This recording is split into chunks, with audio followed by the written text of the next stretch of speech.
Hi friends, जैसा कि आप सबको पता है कि 1 फरवरी 2023 को our honourable finance minister Nirmala Sitharaman ji ने इस देश का बजट पार्लियामेंट के अंदर प्रेजेंट किया। आज का हमारा वीडियो समराइज वे में इस बात को फोकस करेगा कि जो ये बजट हर साल पार्लियामेंट में प्रेजेंट किया जाता है, इसका ओवरऑल पर्पस क्या होता है, ऑब्जेक्टिव क्या होता है, और ये जो बजट इस बार प्रेजेंट किया गया है उसमें क्या आउटकम निकल के आ रहा है। तो हम समराइज वे में इसको समझेंगे आज, और नेक्स्ट वीडियो के अंदर हम अलग अलग सप्तऋषियों, अलग अलग सेक्टर्स के डिटेल प्रोविजंस को समझेंगे, लाइक टैक्सेशन को अलग, इंफ्रा को अलग, एग्रीकल्चर सेक्टर्स को अलग, एमएसएमई को अलग, फाइनेंशियल्स के लिए क्या प्रोविजन लाएं। सो मेरी रिक्वेस्ट है कि इस वीडियो के साथ आप पार्ट 2 एंड पार्ट 3 जरूर देखें। हमारे फाइनेंस मिनिस्टर ने पार्लियामेंट के अंदर जो बजट पेश किया, उस बजट को एक विजन के तरीके से देखा गया, दैट वाज विजन फॉर अमृतकाल। और इस विजन को 7 सप्तऋषियों में डिवाइड किया गया, जिसमें से सबसे पहला सप्तऋषि है इंक्लूसिव डेवलपमेंट, यानी भारतवर्ष के अंदर जितने लोग भी हैं उन सब का, इंडस्ट्री हो, कंपनी हो, एक छोटा बिजनेसमैन हो, एक बड़ा बिजनेसमैन हो, लेबर क्लास हो या फार्मर हो, हर किसी का इंक्लूसिव डेवलपमेंट होना चाहिए। Second Saptarishi reaching the last milestone, यानी जो बजट के अंदर प्रोविजंस बनाए जा रहे हैं वो केवल टॉप इंडस्ट्रियलिस्ट को ही बेनिफिट ना करे, बल्कि वो हमारे इस सोसाइटी के farmers, labour class, salaried class, एक बिजनेसमैन, एक डॉक्टर, एक इंजीनियर, एक युवा, स्टूडेंट, किसी को, ओवरऑल हर किसी को इसका बेनिफिट मिले, ये ध्यान में रखते हुए ही इस बजट को बनाया गया है। अगले सप्तऋषि की हम बात करें तो दैट इज यूथ पावर, यानी हमारी इस कंट्री के अंदर मोर देन 50% पॉपुलेशन यूथ है। यूथ को स्किल बनाने के लिए गवर्नमेंट ने पीएम कौशल विकास योजना 4.0 लॉन्च किया, जिसके अंदर यूथ को ओवरऑल मेंटल, फिजिकल, स्किलफुल बनाया जाएगा, ताकि वो अपना रोजगार, अपना जॉब खुद इनिशिएट कर सके, खुद भी ट्रेंड हो और लोगों को भी ट्रेन करे। अगला जो हमारा विजन अमृतकाल का देखा गया, that was relating to financial sector, यानी फाइनेंशियल सेक्टर्स को कैसे बूस्ट अप किया जाए ताकि हमारी इकोनॉमी के अंदर ज़्यादा से ज़्यादा जो हमारी मनी है वो फ्लो कर सके, हमारी इन्वेस्टमेंट अपॉर्चुनिटी इंक्रीज हो सके, हमारी बैंकिंग सेक्टर्स को, हमारी एमएसएमईज को, हमारे स्टार्टअप्स को एक स्ट्रेंथ मिल सके। नेक्स्ट जो विजन देखा गया सप्तऋषि का, that was relating to green growth. आपको पता है कि पॉल्यूशन डे बाय डे बढ़ रहा है, ग्लेशियर पिघल रहे हैं, हमें सांस लेने में दिक्कत हो रही है। तो गवर्नमेंट का ग्रीन एनर्जी पे, ग्रीन ग्रोथ पे फोकस वाकई काबिल तारीफ है।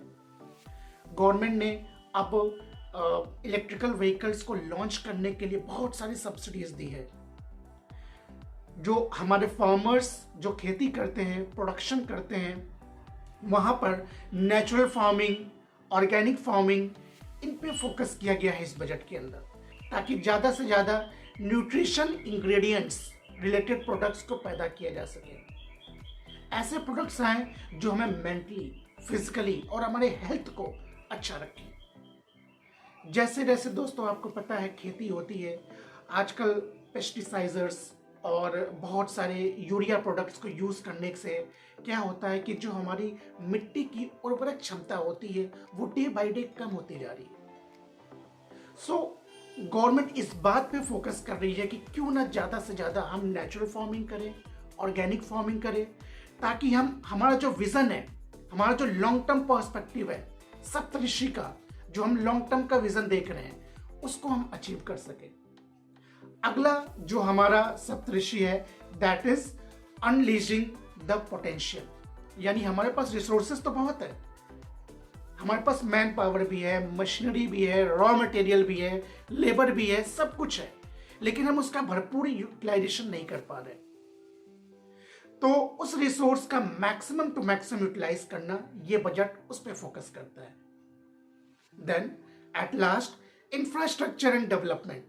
दोस्तों मैं कहूँगा ये बजट इंफ्रास्ट्रक्चर पे फोकस करने वाला सबसे अच्छा बजट है, क्योंकि हमारे प्राइम मिनिस्टर और हमारे फाइनेंस मिनिस्टर दोनों ने इस बात पर फोकस किया है।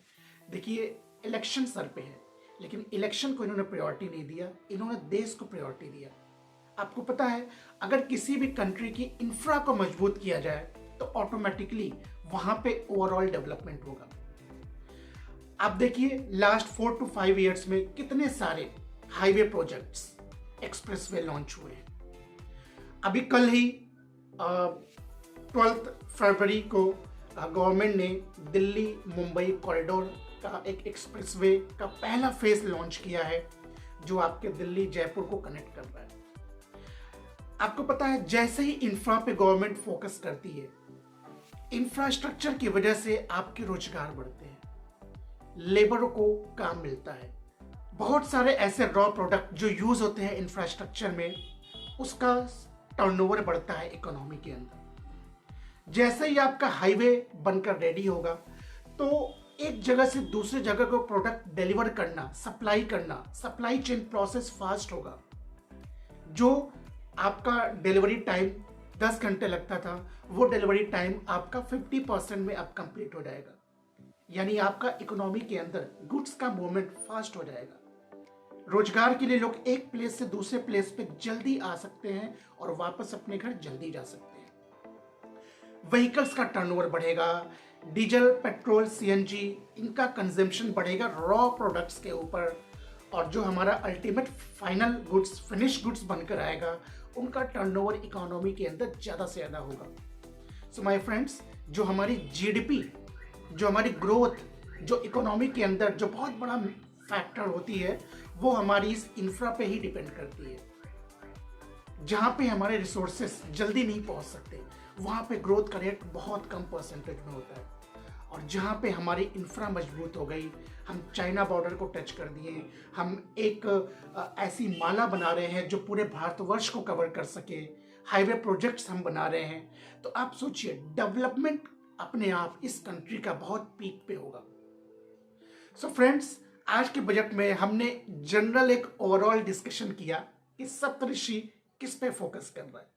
हमारा जो नेक्स्ट पार्ट होगा बजट से रिलेटेड, वहां पे हम टैक्सेशन और अदर पार्ट्स पे डिटेल में डिस्कशन करेंगे। Till then I will request कि get the knowledge of getting all the videos of tax account by Sahu sir, and please subscribe for seeing and watching my next video.